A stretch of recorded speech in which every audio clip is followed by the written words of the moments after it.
I do think the Princess of Wales is very like the late Queen Mother, and maybe not necessarily in personality, but in terms of both of them. I mean, we forget, I think, the Queen Mother's been dead, 22 years. But the Queen Mother, in her lifetime, was an extraordinarily popular figure. I mean, even into the 1990s, she was outpolling Diana, sometimes as the nation's favourite royal. I remember when I worked in a biography of her, an American friend said, I don't think the Brits know that she died in such debt. And I said, no, they do know, just no one cared.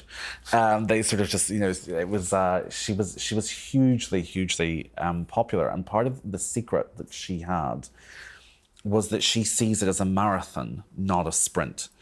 And I do think Kate has that very clear long-term vision of, you don't sweat the everyday. You plan 5, 10, 15 years. And you don't really let yourself get dragged in too easily by the smaller details or the headlines every week. And that, as you say, is trickier in today's society than it would have been for the Queen Mother to do.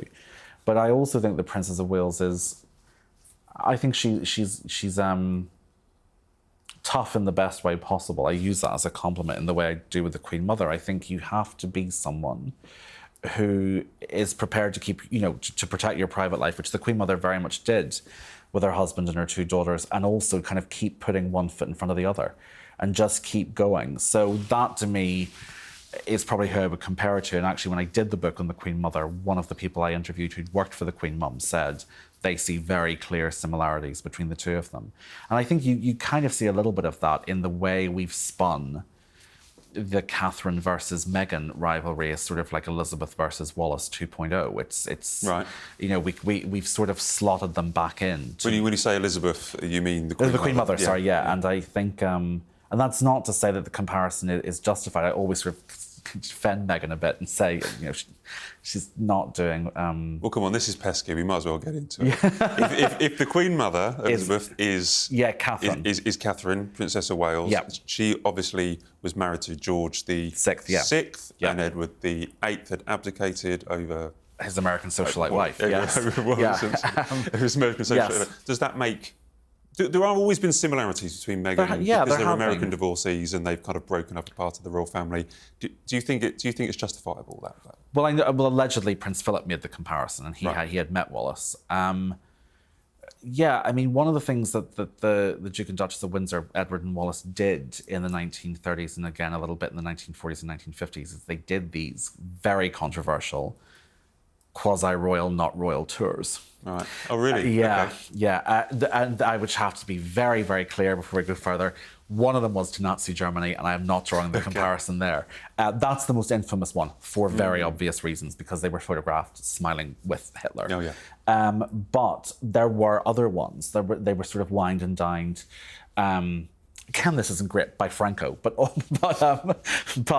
they did a couple of things in America, like you've been talking about with the Sussexes. They did have tours that aren't tours, that sort of rub the royal family up the wrong way, separating the German and the Spanish ones, which of the Spanish stay he had, because they were obviously much more politically incendiary. I think Wallis Simpson has 2 kinds of personalities, depending on which author you're listening to. Right. And in many ways are the 2 that we ascribe to Meghan. So separating the politics for a minute, Wallis is either presented as someone who was ambitious, loathed her sister-in-law, wanted to be the star player in the monarchy, was very, very difficult to work for, and essentially moved Edward away from being a working member of the royal family. The alternative view of her is that she was someone who never fully understood the monarchy, and in many ways was sort of quite badly burned by it and by the British public's attitude towards it that she didn't quite fully process, and that essentially she was someone who dared to remold life on her own terms and to take the steps that she wanted to live, yes, as a duchess and a member of the royal family, a member of a relation of the Windsors, but that she did not want to feel necessarily shackled by that. And in many ways, and this is where I think it gets even more historiographically complicated, the best evidence that we have now, decades and decades after the abdication crisis, There are letters that Anne Seba, who wrote a biography of Wallis, found from 1936, where Wallis is telling people she's very close to that she feels that Edward always wanted to get out of the monarchy, and that actually she's sort of been used as the get-out ticket. So Meghan, in some ways, has been slotted into those two personality types, depending on which team you fall on. I tend to think culturally she's being made very similar to Wallis Simpson. I don't know if I buy that they're really that similar as personality types, to be totally honest. But that's from a biographer's perspective. I don't see as many similarities between Meghan and Wallis as I do between Catherine and the Queen Mother. Well, the events are quite similar, aren't they, between When I said them in that list, Matt, I was I was like, maybe I'm just directly contradicting. You talked yourself into it. I did. I actually I was like, oh, I'm actually arguing against myself here.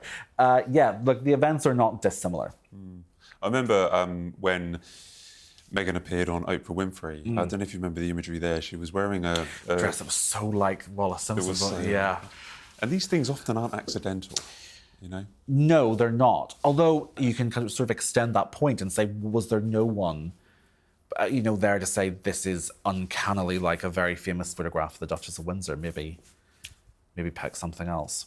Well, I question how many people they have around them at the moment. I mean, there's been a situation recently, we probably won't touch on it much on the show today, but there's been a situation where they haven't filed paperwork. Oh, this and is and their delinquency order, and it's just they don't seem. I'm not entirely sure how planned a lot of the things the Sussex do. Yeah, that is because it does seem a little bit haphazard behind the scenes sometimes. Yeah. So maybe I'll give her a break on the dress, but the general kind of situation, the general kind of taking a prince, or some of the examples you gave there, I think it's right that people can compare to Wallis. Yeah, absolutely. Look, I mean, one of the things about history is it is the great comparison. You'll always find something, and obviously for me, I like to see people getting involved with it. It's really interesting you say that about who do they have around them, and does it all feel a bit improvised? That does happen to royal families in exile. It's not quite what's happened to them. Although I'm probably about to talk myself back into it. But if you look at some royal families who had lost power, I'm thinking like the royal family of Italy in the 1940s and Greece after the 1970s. Sometimes some of the stuff that they do in the aftermath seems really short term, and they haven't quite thought through how it will look.